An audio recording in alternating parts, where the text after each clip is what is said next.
8.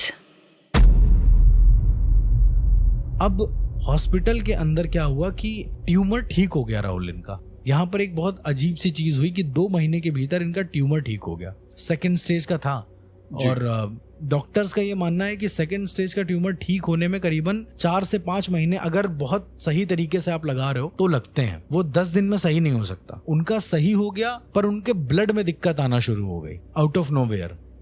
Doctors ने जब blood check किया उनकी रिपोर्ट्स में था ये। अब देखो इसमें मैं भी अपना कोई एग्जैक्ट व्यू नहीं दे सकता। उन्होंने बोला कि ब्लड आधे शरीर में आके रुक जाता है, मतलब ब्लड सर्कुलेशन रुक जाता है और एक स्पेसिफिक टाइम के बाद वो सर्कुलेशन वापस चलने लगता है।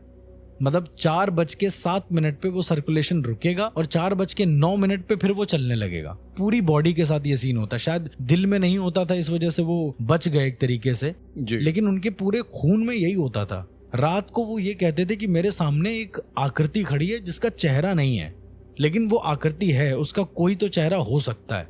मतलब उसकी पूरी छाया दिख रही है, पूरा हाथ पैर दिख रहे हैं, हाथ में बड़े कंगन पहने हैं उसने, उनका ये कहना था। अब थोड़े दिनों के बाद उनकी मौत का दिन आया समहाउ, तो उन्होंने कहा कि ये मुझको ले जा रहा है लेकिन मैं मुक्त नहीं हो पाऊंगा, तो हो सके तो मेरा जो अंतिम संस्कार है वो किसी अच्छी जगह कर देना जहाँ पे मुझे मोक्ष मिल जाए। ऐसा उन्होंने अपने बड़े जो लड़के थे उनसे बोला। जिस समय इनकी डेथ हो रही थी उस समय मैं हॉस्पिटल में था। मुझे ऐसा कोई सुपर नेचुरल एंटिटी का फील नहीं हुआ कि वहां पर कुछ आ गए, लेकिन हाँ मौत के समय होता होगा, शायद वो पर्टिकुलर इंसान को होता होगा। अब यहाँ पर एक बहुत अजीब सी चीज ये हुई कि मरने के बाद उनकी आंखें, जैसे होता ना कि आंखें हम धीरे से बंद कर देते हैं, वो किसी चीज को देख रहे थे, ये तो कंफर्म था। पर जब डॉक्टर्स आंखें बंद कर रहे थे ना तो आंखें कड़ी हो गई थी, वहीं पर उनकी पलकें बंद नहीं हो रही थी। डॉक्टर का ये मानना था कि शायद मरने के बाद जो एक अंग टाइट हो जाता है, शायद ये उसका एक परिणाम है, मसल कॉन्ट्रैक्शंस हो रही होंगी और वो अकड़ गया होगा, पर उनकी आंखें बंद नहीं हुई। अब जरा इमेजिन करो, ऐसे ही इंसान जो 63-64 साल का है, उसकी डेड बॉडी ले जाई जा रही है लेकिन उसकी आंखें खुली हैं। आप कुछ कर ही नहीं सकते उसकी आंखों को मतलब बंद करने के लिए। डॉक्टर ने सजेशन भी दिया कि इनको हम स्टिच कर देते हैं ताकि आप सही से वो कर पाए, लेकिन उन्होंने मना कर दिया। मतलब जो घर वाले थे उनके, वो कहते हैं हम ऐसे ही इनका दाह संस्कार कर देंगे, कोई दिक्कत नहीं। दाह संस्कार हुआ। उनके बहू को शायद ये चीजें एक तरीके से ट्रॉमा के रूप में दिमाग में आ गई हो या कुछ ऐसा हो गया हो। अब यही सेम दिक्कत इनके बहू के साथ होने लगी। इनके बहू के हाथ में कट लगा, पहले खून नहीं निकला, फिर वो उन्होंने सोचा कि शायद लगा नहीं होगा इतना गहरा। करीबन 15 से 20 मिनट के बाद वो खून एकदम से निकल रहा है उनके हाथ से, और यह आंखों देखी बात है। मतलब यदि आप उनके शरीर में कट करेंगे तो उनके शरीर का खून एकदम से नहीं निकलेगा। आप सोचिए ना, आपने एक ब्लेड लिया, आपने अपने शरीर पे मारा, लगभग कितनी देर बाद खून निकलेगा, एक अंदाजा बताइए। तुरंत, आई थिंक तुरंत या फिर 3-4 सेकंड के बाद। कभी कभी थोड़ा सा टाइम लेता है, जब आप उसको प्रेस करते हैं तब खून निकलता है। जी। ऐसा होता है। लेकिन यहाँ पर कुछ और अलग था। उन्होंने मुझे दिखाया काट के और वो बोल रही खून नहीं आएगा अभी। मैंने दबा के देखा, मैंने ये मेरी आंखों के सामने हुआ। अब उनके शरीर में शायद कुछ ऐसा रहा होगा, साइंटिफिकली मुझे नहीं पता, लेकिन वो नहीं निकला। और करीबन 15 मिनट के बाद उन्होंने कहा अब आप देखिएगा अपने आप खून निकलेगा।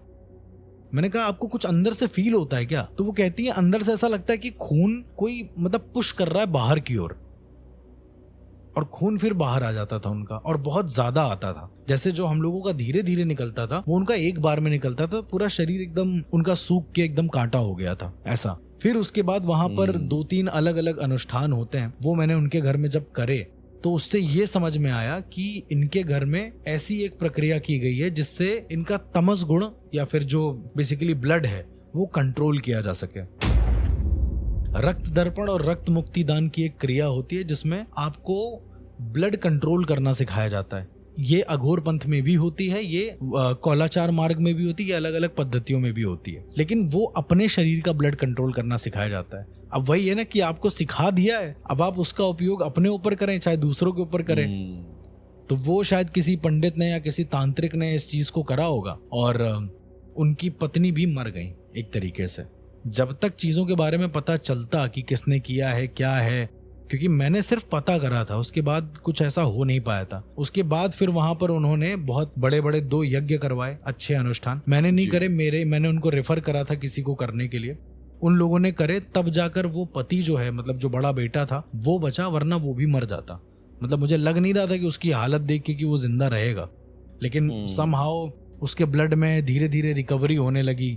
वो WBC RBC जो भी सेल्स होते हैं उसके अपने आप सही होने लगे, प्लेटलेट्स गिर गए थे उसके, डॉक्टर्स ने बोला रिकवर नहीं हो रहा, फिर यज्ञ कराने के बाद वो अपने आप धीरे धीरे रिकवर हो गया। अब आप इसे मैजिक कह लें या फिर एक तरीके का मतलब साइंस कह लें कि भाई ये जिस तरीके से प्रक्रिया हुई, तो ये मैंने देखा। और वो जो इंसान ने ये सारी चीजें करी थी वो किसी मूर्ति का पुजारी नहीं था, वो किसी शक्ति का पुजारी था और वो पता नहीं क्या था। ये एक बहुत बड़ा फैक्ट था।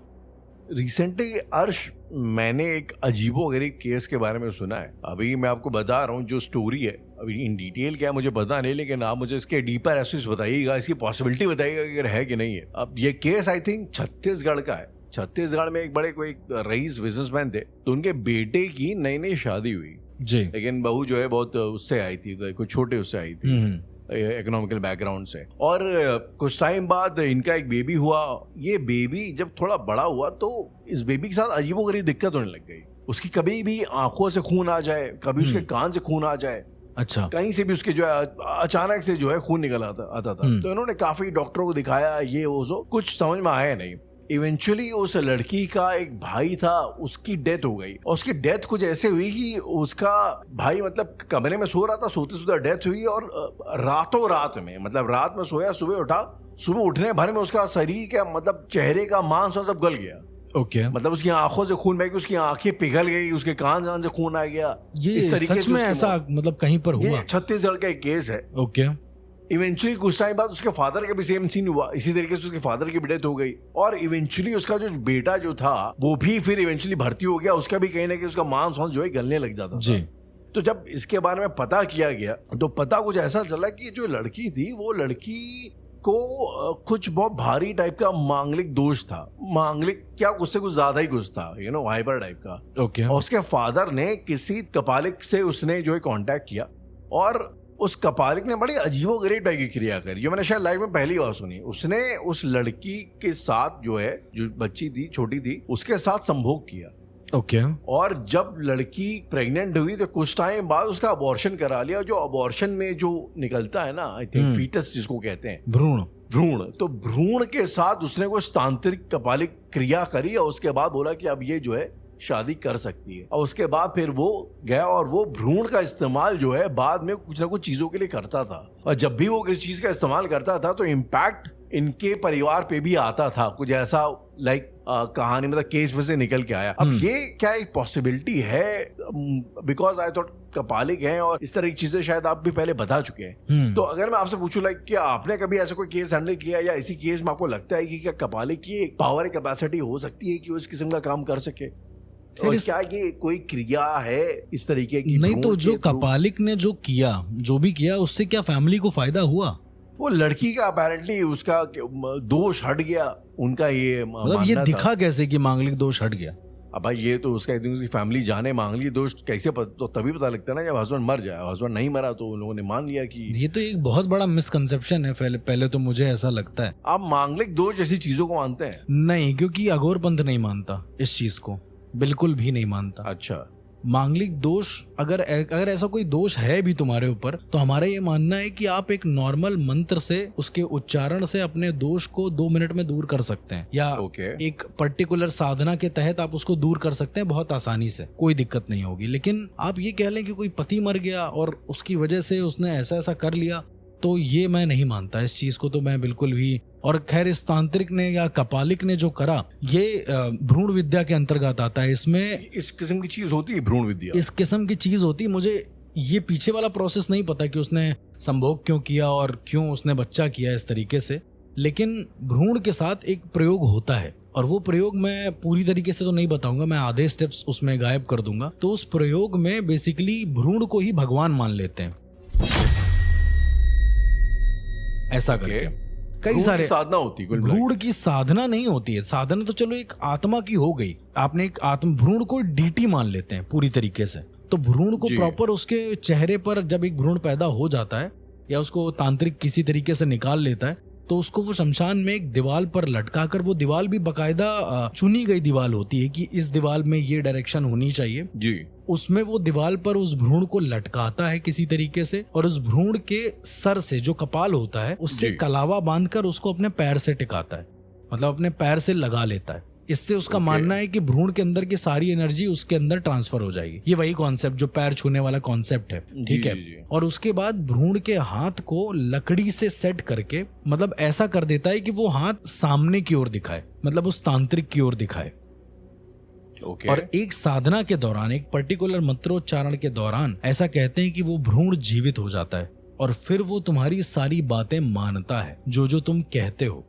इस तरह की साधना एग्जिस्ट करती हैं, पर लोग कर लेते हैं या नहीं कर लेते ये मैं नहीं कह सकता। मैं तो नहीं मिला आज तक कभी किसी ऐसे इंसान से जो मतलब भ्रूण की साधना कर ले। अब आप यही समझिए ना कि एक तरीके से वो असुर ही तो हो गया। आपने एक बच्चे को जबरदस्ती जिंदा किया तो उसके अंदर का एक बच्चा तो मर चुका है, वो उसके अंदर कोई और आत्मा आ गई, अब वो एक असुर ही बन गया।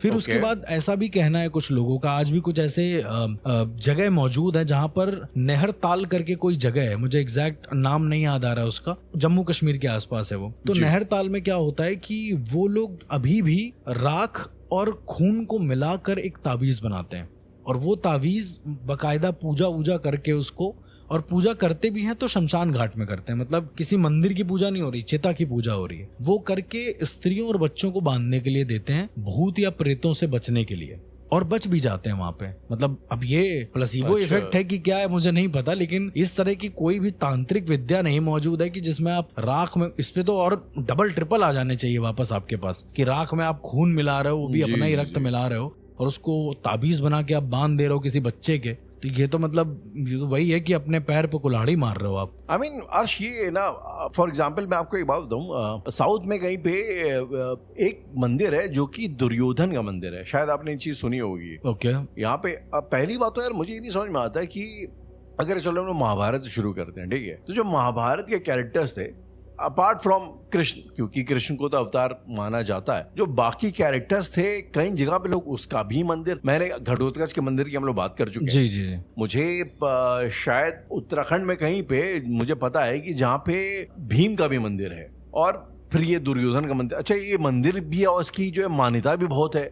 लोग जो है और खासतौर पे जो पॉलिटिशियन किस्म के लोग हैं उनके बीच में बड़ी स्ट्रांग मान्यता है कि अगर वो दुर्योधन का आशीर्वाद लेते हैं तो उनको अपने राजनीतिक वॉर में मतलब जो है उसमें बड़ी सफलता हासिल होती है। हाँ। ऐसा लोगों का बड़ा स्ट्रांग मानना है। ये कुछ मातंगी विद्या जैसा नहीं है जो माता मातंगी एक पर वो तो असल में माता है, राइट, वो तो दुर्गा माँ का एक अंश। दुर्योधन तो जहां तक मुझे पता है, मुझे नहीं लगता वो कोई पांडव भी जो है हो सकता है। हाँ, पांडव तो एटलीस्ट फिर भी जो देवताओं के अंश से आए थे कह सकते हैं, लेकिन दुर्योधन तो आई थिंक ह्यूमन ही था जहां तक मेरी समझ है। उसका भी मंदिर लोग बना दे रहे हैं और उससे भी लोग कह रहे हैं कि मान्यता। तो क्या आपको लगता है कि ये एक पॉसिबिलिटी, मंदिर आप किसी का भी बना सकते हो? मंदिर आप किसी का भी बना सकते हो, डिपेंड ये करता है कि उसको मानने वाले कितने थे, उसको ऊर्जा देने वाले कितने थे।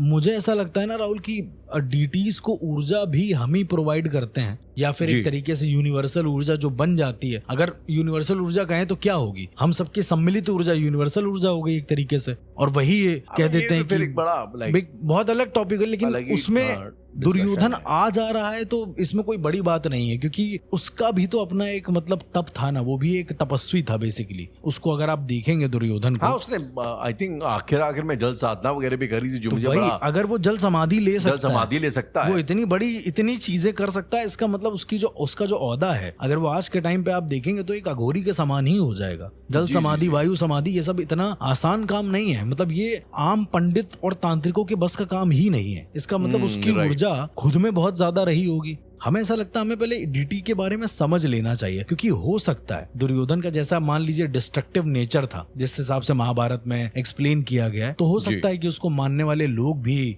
कुछ उसी तरीके के हो जाते हो। पॉसिबली, आई थिंक मुझे लगता है शायद लॉजिक भी वही है। एंड आई मीन अगर आप इंडिया में देखोगे तो लोग रजनीकांत का भी मंदिर कोई बना दे रहा है, अमिताभ जी का मंदिर बना दे रहा है। तो कुल मिला के मुझे इन दी एंड समझ में कुछ ये आता है यार कि एनर्जी शायद आपके खुद की है, बस आप उसका एक प्रतीक तौर पे किसी डीटी को मान लेते हैं और उसके बाद फिर मुद्दा आपकी प्रैक्टिस है, मुद्दा आपकी खुद की साधना है, ना कि सिर्फ वो डीटी जिसकी आप पूजा कर रहे हैं। और वो आपकी प्रैक्टिस आपको कहीं ना कहीं एक तरीके की एनर्जी शायद दे भी सकती है। बिल्कुल।